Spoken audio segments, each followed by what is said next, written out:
Hello everyone, welcome to खुशी की दुनिया। खुशी की दुनिया में आपका बहुत बहुत स्वागत है। तो जैसी बर्थडे आता है ना, बड़ा अच्छा लगता है। लेकिन हमारे आसपास कुछ लोग हमारा मजाक भी उड़ाते हैं। ओहो, उम्र तो बढ़ रही है, अब बुढ़ापे की ओर जा रहे हैं। और कहीं ना कहीं ये सारी बातें सुनकर के ना अजीब सा डर भी लगता है। और लगता है कि बूढ़ा होना वाकई में डरने की बात होनी चाहिए। ये कुछ ऐसा है जिसके खिलाफ आपको लड़ना ही होगा। लेकिन आपको पता है, उम्र बढ़ना एक फूल की तरह है। ये बढ़ता है, खिलता है और फिर मुरझा जाता है। तो आज ये समरी आपको बताएगी कि बूढ़ा होना यानी कि उम्र का बढ़ना मौत की सजा नहीं है। असल में ये आपके लिए एक नया सफर है। इससे आपको एहसास होगा कि बूढ़ा होना आपके फायदे के लिए इस्तेमाल किया जा सकता है। The art of ageing, a doctor's prescription for well being, जिसे लिखा है शेरविन न्यूलैंड ने। तो आइए इस जर्नी का हिस्सा बनते हैं और हम समझने की कोशिश करते हैं कि उम्र का बढ़ना, बुढ़ापे की ओर जाना इतना भी बुरा नहीं है जितना हम सोचते हैं। सबसे पहले हम जानेंगे how we age, body and mind. मतलब ये कि जब आप बूढ़े होने के बारे में सोचते हैं तब सिर्फ आपके दिमाग में गलत ख्याल ही आते हैं। आप फिजिकली और मेंटली कमजोर होने के बारे में सोचते हैं। आपके दिमाग में डिमेंशिया यानी भूलने की बीमारी और अल्जाइमर जैसी बीमारियों की बात आती है। आप ये सोचने लगते हैं कि कैसे धीरे धीरे आप अपनी सारी याद खो देंगे। हालांकि ये सब होना मुमकिन है, लेकिन ये हर किसी के साथ में नहीं होता। स्टैटिस्टिक्स से ये पता चला है कि सिर्फ कुछ ही बूढ़े नर्सिंग होम्स में कैद होकर रह जाते हैं। सर्वे से ये भी पता चला है कि नर्सिंग होम में रहने वाले लोगों की उम्र की दर बढ़ गई है। इसका मतलब है कि आपको सहारे की जरूरत जिंदगी में बहुत देर में पड़ती है। ऐसे बहुत सारे रीजन है जिसकी वजह से उम्र का बढ़ना उतना भी बुरा नहीं है जितना आप सोचते हैं। एक बात तो ये है कि बूढ़े होने की ओर लोगों का रुख बदल गया है। बहुत से लोग उम्र बढ़ने से जुड़ी आम परेशानियों के खिलाफ आगे बढ़कर लड़ते हैं। सीनियर सिटीजन्स खुद को फिजिकली और मेंटली एक्टिव रखते हैं और उनमें से कईयों की कोशिश तो अच्छे रिजल्ट भी देती है। जैसे कि पुराने जमाने में फिलोसोफर्स शरीर को मशीन की तरह देखते आ रहे हैं। यहाँ तक आज भी फिलोसोफर्स, एकेडमिक्स और डॉक्टर्स इस बात से अग्री करते हैं। जब आप जवान होते हैं तब आपको अपने शरीर पर ध्यान देने की जरूरत नहीं होती। जवानी में आप शराब पी सकते हैं, सिगरेट पी सकते हैं और उससे होने वाली तकलीफों के बारे में सोचना भी नहीं पड़ता। जब आपकी उम्र बढ़ने लगती है तब आपके मशीन जैसे शरीर को लगातार देखभाल की जरूरत होती है। आपको आपके शरीर में महसूस हो रहे दर्द पर ध्यान देने की जरूरत पड़ती है। दर्द होना शरीर में कुछ गड़बड़ी होने की एक बड़ी निशानी है। इसे नजरअंदाज करना आपकी हेल्थ के लिए खतरनाक हो सकता है। ये वैसा ही है जैसे आपको आपके कार के इंजन से कोई आज अजीब सी आवाज सुनाई दे रही हो। आप इसे नजरअंदाज करते हैं क्योंकि आपको नहीं पता कि ये इंजन के फेल होने की निशानी है। इसके साथ आपको ये भी समझने की जरूरत है कि बूढ़ा होना असल में कोई बीमारी नहीं है। सिर्फ इसलिए कि कार पहले की तरह नहीं चल रही है, इसका ये तो मतलब नहीं है कि वो चलना ही बंद कर देगी। जब आप बड़े होते हैं तो लोग खुद ब खुद मान लेते हैं कि आप बहुत कुछ करने के लायक नहीं है। लेकिन हमेशा ऐसा हो, ऐसा जरूरी नहीं है। कुछ औरत और आदमी बिना किसी बीमारी के ही बूढ़े होते हैं और हाँ, ये मुमकिन है। इसमें से एक फैक्टर जीन्स भी हो सकता है। ये लोग आसानी से मोटापे या दिल की बीमारी के शिकार नहीं होते। दूसरा फैक्टर उनकी लाइफस्टाइल हो सकती है। वो लोग जिनके परिवार में मोटापे की प्रॉब्लम है, हेल्दी खाना खाकर और एक्टिव रहकर के खुद को मोटापे से दूर रख सकते हैं। आप खुद को जिस माहौल में रखते हैं वो भी आपकी उम्र बढ़ने पर बहुत ज्यादा असर डाल सकता है। तो क्या आप एक बहुत ज्यादा पॉपुलेशन वाली जगह में रहते हैं? क्या आप लगातार स्ट्रेस में रहते हैं? क्या आपको लगता है कि जिन हालातों के साथ आप जी रहे हैं उसमें आपको कभी शांति नहीं मिलेगी? ये छोटी छोटी चीजें आगे चल करके जिंदगी में बहुत असर डालती है। लगातार तनाव में रहने से आपको हार्ट की प्रॉब्लम जैसी चीजें हो सकती है। इसलिए अभी भी समय है, संभल जाइए। वैसे आगे अगले चैप्टर के बारे में जानते हैं कि वहां पर हमें क्या कुछ करने की जरूरत है। तो ये चैप्टर कहता है मेकिंग चॉइसेस।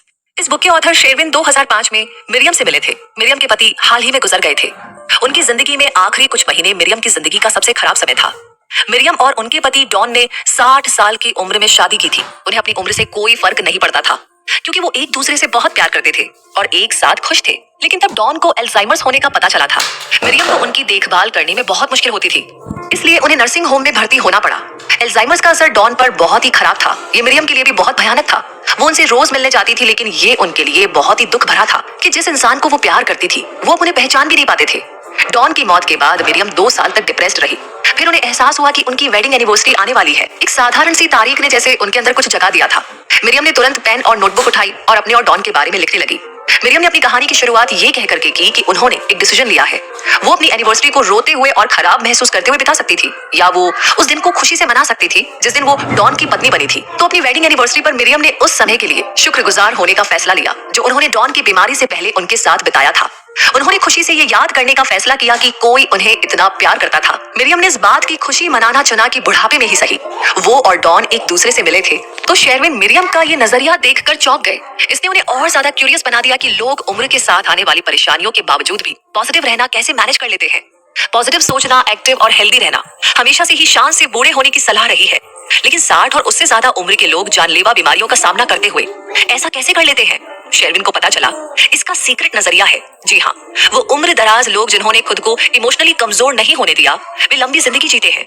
दूसरे वर्ड्स में कहा जाए तो उन्होंने अपनी बीमारी को देखने का नजरिया बदल लिया। सबसे जरूरी बात, उनमें जिंदगी जीने की इच्छा खत्म नहीं हुई। वे अपनी बीमारी को रास्ते की एक छोटी सी रुकावट के रूप में देखते थे, ना कि रास्ते के खत्म हो जाने के रूप में। जिंदगी को लेकर मरियम का नजरिया भी यही था। उन्हें जिंदगी से बहुत प्यार था। वो खुश थी और आने वाला कल उनके लिए क्या ला रहा है, उन्हें हर दिन इसका इंतजार रहता था।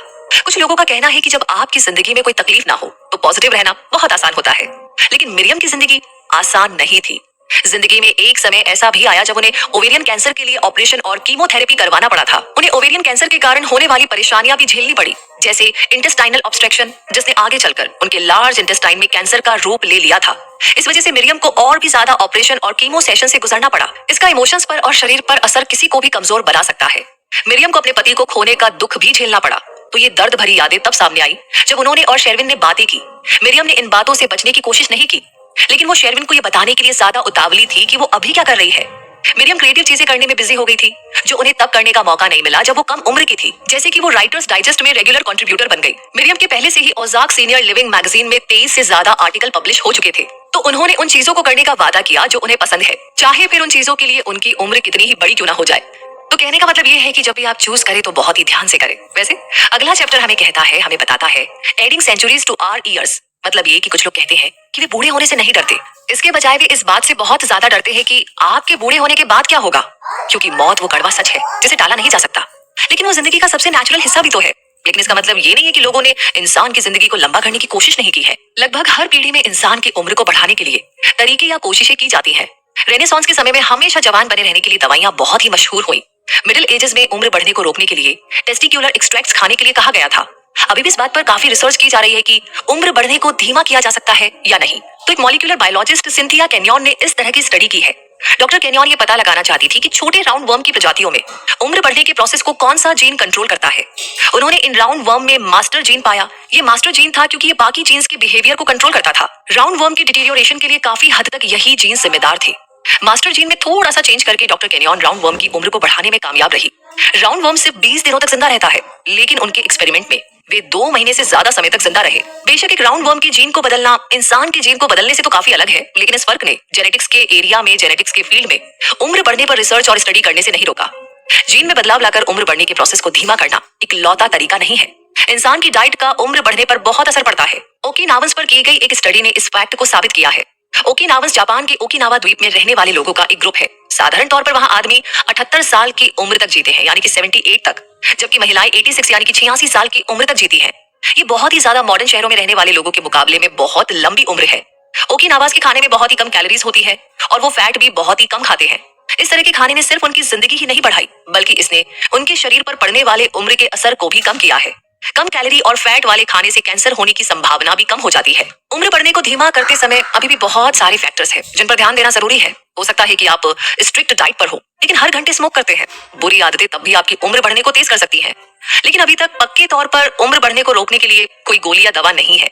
हमें अभी भी बहुत सारी रिसर्च करने की जरूरत है, लेकिन जब तक रिसर्च होती है तब तक हम आगे जानते हैं कि अगला चैप्टर हमें क्या कह रहा है। Drinking from the fountain of youth, यानी कि जहाँ कुछ लोग बूढ़े होने को आसानी से मान लेते हैं, वहीं कुछ लोग जवान होने के एहसास को छोड़ नहीं पाते। मिडिल एज या उससे ज्यादा उम्र के लोगों को अचानक से एहसास होता है कि वो कितने बूढ़े हो गए हैं। वो पैनिक करने लगते हैं और उन्हें ऐसा लगता है कि उन्हें जवान होने का एहसास चाहिए। जवान महसूस करने का सबसे आसान तरीका सेक्स करना माना जाता है। वैसे आपको ये जानकर के आश्चर्य होगा, आप चौंक जाएंगे कि कितने लोगों का यही मानना है। चार्ल्स ब्राउन सेक्वर्ड 1800 यानी 1800 के एक फ्रेंच साइंटिस्ट है, जिन्होंने अपने अंदर गिनी पिग या डॉग के टेस्टिकल्स के फ्लूइड को इंजेक्ट किया था। जब उन्होंने अपने ऊपर ये एक्सपेरिमेंट किया था तब वो 72 साल के थे, यानी 72 के। ब्राउन सेक्वर्ड ने अपनी थ्योरी का ये कहकर के मजबूती से बचाव किया था कि ऐसा करने से उनकी सेक्सुअल ड्राइव बेहतर होगी। शेरविन के कॉलेज के एक साथी ने उन्हें बताया कि वो पेनाइल इम्प्लांट करवा रहा है। ये एक डिवाइस है जो पेनिस में इरेक्शन लाने के लिए डाला जाता है। शेरविन के क्लासमेट ने कहा कि ये सिर्फ सेक्स के बारे में नहीं था, ये उस सेटिस्फेक्शन की वजह से था जो सेक्स से उन्हें मिलता था। सेक्स ने उन्हें ये महसूस कराया कि वो अभी बूढ़े नहीं हुए हैं। ऐसा माना जाता है कि सिर्फ जवान लोग ही सेक्स कर सकते हैं। अगर आप सेक्स नहीं करते तो आपको बूढ़ा समझा जाता है। इसलिए कुछ लोग खुद को जवान दिखाने और जवान महसूस करवाने के लिए बहुत ज्यादा कोशिश करते हैं। फिर भी इंसान की जिंदगी लंबी होने के असर के बारे में कोई नहीं सोचता, खासतौर पर पृथ्वी पर पड़ने वाले इसके असर के बारे में।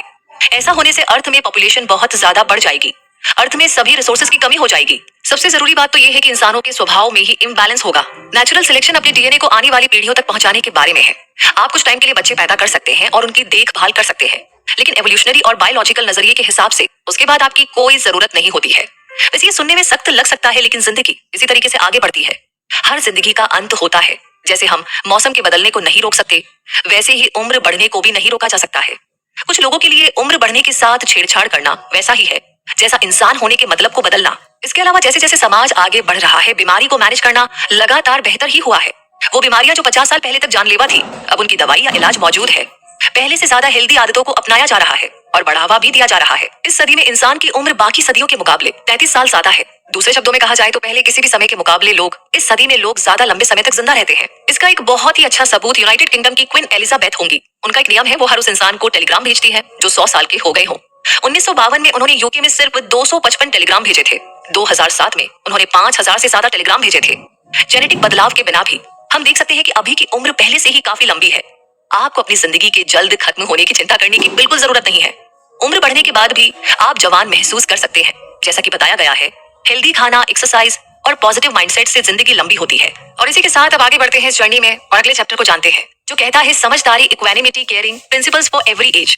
मतलब ये कि लोग अक्सर बुद्धिमानी या समझ को बुरे होने से जोड़ देते हैं, लेकिन इस बुक के ऑथर इस बात से इनकार करते हैं। ऐसे कई उम्र में बड़े लोग हैं जो अभी भी बेवकूफ हैं, जिनमें समझदारी नाम की चीज ही नहीं है। क्योंकि समझदारी कोई ऐसी चीज तो नहीं है जो सिर्फ आपको आपकी उम्र बढ़ने के साथ मिल जाती है। समझदारी आपके 60 या 70 के होते ही अपने आप नहीं आ जाती है। समझदारी पाना एक जिंदगी भर चलने वाला प्रोसेस है। तो हाँ, जवान लोग भी समझदार समझे जा सकते हैं, लेकिन जवान होना भी तो हमेशा आपको आप कितने समझदार हैं ये जानने का मौका नहीं देता। इसका क्या मतलब हुआ? इसका मतलब ये हुआ कि जब आप जवान होते हैं तो चीजें आपके हिसाब से हो ही जाती हैं। गलत फैसलों का असर आप पर हमेशा उतना गलत नहीं होता। जैसे कि हर हफ्ते नशा करने के बाद भी आपको सिर्फ एक दिन के लिए हैंगओवर होता है, उसके बाद आप फिर से अच्छा महसूस करने लगते हैं।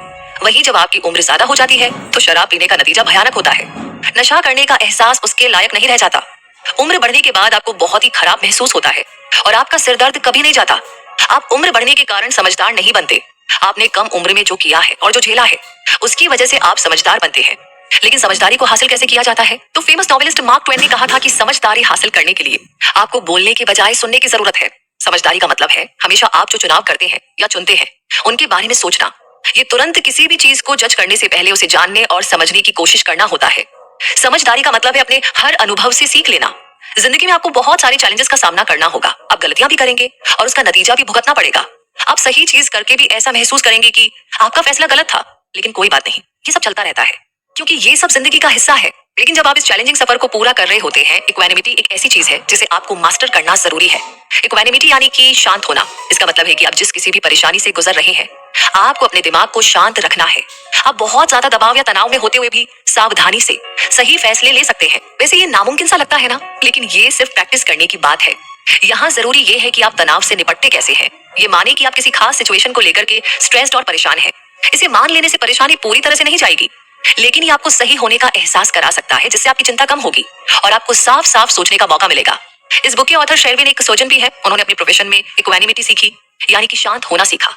उनकी जिंदगी में ऐसा भी एक दौर था जब शेरविन ऑपरेशन रूम में जाते समय बहुत ही डरे हुए होते थे। उन्हें किसी दिन अचानक से ऑपरेशन करने के लिए कह दिया जाता था। हालांकि उन्हें सालों की प्रैक्टिस थी, फिर भी उनके लिए ये चौंकाने वाला हो सकता था।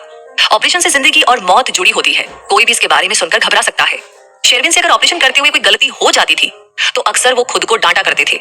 उन्हें लगता था कि वो एक अच्छे सर्जन नहीं है, लेकिन फिर वो याद करते थे कि उनके टीचर्स जिनकी वो सबसे ज्यादा इज्जत करते हैं, उनसे भी तो ऐसी गलतियां हुई थी। उन्हें भी वही परेशानियां झेलनी पड़ती थी जो शेरविन झेल रहे हैं। बस यही सोच शेरविन को खुद को माफ करने में हेल्प करती थी। वो परफेक्ट नहीं थे, लेकिन उन्हें पता था कि वो एक अच्छे डॉक्टर हैं। वो डॉक्टर जिन्हें वो मानते थे उनसे भी गलतियां हुई थी। शेरविन कोई इकलौते नहीं थे जिनसे गलतियां होती थी, और यही एक सिंपल फैक्ट शेरविन को हमेशा शांत कर देता था। मान लीजिए आपने समझदारी हासिल कर ली, आप खुद को समझदार समझते हैं क्योंकि आप स्ट्रेसफुल सिचुएशन में भी शांत बने रहे। आपने समझदारी और इक्वानिमिटी दोनों को मास्टर कर लिया है, लेकिन ये दोनों चीजें सिर्फ आपके फायदे के लिए नहीं है। आपकी समझदारी और अटलता से सिर्फ आपको ही फायदा नहीं होगा। आप अपने किसी दोस्त को कोई सलाह देते हैं तो उसे उससे फायदा होता है। वो आपकी मदद से स्ट्रेसफुल सिचुएशन को भी बेहतर तरीके से हैंडल कर पाते हैं। केयरिंग तब होती है जब आप दूसरे लोगों की हेल्प करते हैं। केयरिंग तब होती है जब आप सिर्फ अपने बारे में ही नहीं सोचते हैं। शेरविन ने गौर किया है कि जब समझदारी, कामनेस और केयरिंग को मिलाकर काम किया जाता है तो अच्छी चीजें होती हैं। जैसे शेरविन की सर्जरी वाले सीन को ही आप ले लीजिए। एक अच्छा डॉक्टर होने के लिए सिर्फ पढ़ाई करना, प्रैक्टिस करना या ट्रेनिंग लेना ही काफी नहीं है। हाँ, ऑपरेशन करने का एक प्रोसीजर होता है, लेकिन ऐसे भी समय आते हैं जब आगे क्या होना है ये भी डॉक्टर की समझ पर टिका होता है। ऑपरेशन करते हुए वो क्या क्या चॉइसेस चुन सकते हैं, इस बारे में शेरविन सोच सकते हैं। किसी की जान बचाने की जिम्मेदारी जाहिर तौर पर नर्वस करने वाली चीज है, लेकिन शेरविन हमेशा खुद को ये याद दिलाते रहते थे कि उनके पास ऑपरेशन को सक्सेसफुली पूरा करने की स्किल्स और काबिलियत है। यहाँ पर ये बात भी मदद करती है कि वो अपनी ऑपरेटिंग टीम की ओर अपनी केयर दिखाना याद रखते हैं। केयर दिखाना उनकी मदद कैसे करता था? तो ये शेरविन को याद दिलाता था कि वो मुश्किल के समय में अकेले नहीं है। उनके साथ उनकी पूरी टीम है जो उनकी हेल्प के लिए वहां पर है। शेरविन बाकियों को शांत करने की कोशिश करते थे, खासतौर पर जब माहौल टेंशन वाला हो। वो अपनी टीम से बात करते थे और इस बात का ध्यान रखते थे कि बातचीत के टॉपिक सीरियस ना हो। ऑपरेशन के खत्म होते होते उनकी टीम मुस्कुरा रही होती थी। इससे माहौल पैनिक वाला, टेंशन वाला नहीं होगा और वे कामयाबी के साथ ऑपरेटिंग रूम से बाहर आएंगे। इसी के साथ हम भी पहुंच गए हैं इस समरी के कंक्लूजन तक। तो मुद्दा मामला ऐसा है कि सबसे पहले तो आपने इस समरी से सीखा कि उम्र का बढ़ना कोई ऐसी चीज नहीं है जिससे आपको डरना चाहिए। ये जिंदगी का एक हिस्सा है और इतना ही नहीं, नए डेवलपमेंट्स और स्टडीज के कारण शान से बूढ़े होना अब मुमकिन है। आपका शरीर और दिमाग एक मशीन की तरह है। अभी जब ये जवान या बिल्कुल नया है तो ये अच्छी तरह काम करता है। जैसे जैसे आपकी उम्र बढ़ती है आपको आपकी मशीन को मेंटेन करने की जरूरत होती है ताकि वो ठीक से काम करता रहे। ऐसा करने के लिए हमेशा सुने कि आपका शरीर क्या कह रहा है। मामूली सा दर्द या परेशानी को नजरअंदाज ना करें। दूसरा, आपने सीखा कि बढ़ती उम्र वाले इंसान का माइंडसेट ही सब कुछ होता है। अच्छे खान पान, एक्टिव रहने और चिंता मुक्त माहौल से शान से बूढ़ा होना मुमकिन है। एक और फैक्टर है जो बहुत जरूरी है और वो है पॉजिटिव बने रहना। नए शौक अपनाइए और अपने पैशन में डूब जाइए। ऐसा कुछ अपनी जिंदगी में लाइए जिसके लिए आप हर रोज एक्साइटेड रहे। तीसरा, आपने सीखा कि किसी की उम्र को लंबा करना एक बहस का विषय है। सदियों से इंसान की जवानी बनाए रखने के लिए कई सारी कोशिशें की गई हैं, लेकिन अभी तक ये नामुमकिन ही रहा है। लेकिन आप उम्र बढ़ने के साथ आने वाली बुरी चीजों से बच सकते हैं, जैसे कि बीमारियां या डिसऑर्डर्स का होना। आप एक हेल्दी लाइफस्टाइल जीकर के शारीरिक और मानसिक रूप से एक्टिव रहकर के इनसे बच सकते हैं। जिंदगी जीने की वजह खोजने की कोशिश करें। चौथा, आपने सीखा कि समझदारी, कामनेस और केयर 3 चीजें हैं जो आपके पास हमेशा होनी चाहिए। आपकी उम्र क्या है इससे कोई फर्क नहीं पड़ता। आपको इन चीजों को अपने अंदर लाना और बढ़ाना चाहिए। ये सिर्फ अपने लिए ही नहीं है बल्कि अपने आसपास के लोगों के लिए भी है। बूढ़ा होना डरावना नहीं है, ये बस आपकी जिंदगी का एक नया पड़ाव है जिसका सामना आप मुस्कुराकर कर सकते हैं। बहुत से ऐसे बूढ़े लोग हैं जो दिल से अभी भी जवान हैं और वो ऐसा इसलिए कर पाते हैं क्योंकि वो इस समरी में बताए गए सारे प्रिंसिपल्स को फॉलो करते हैं। तो ये महसूस करना अपना मिशन बना लीजिए कि आप अपनी जिंदगी का सबसे अच्छा समय जी रहे हैं, तब भी जब आप 60 साल के हैं।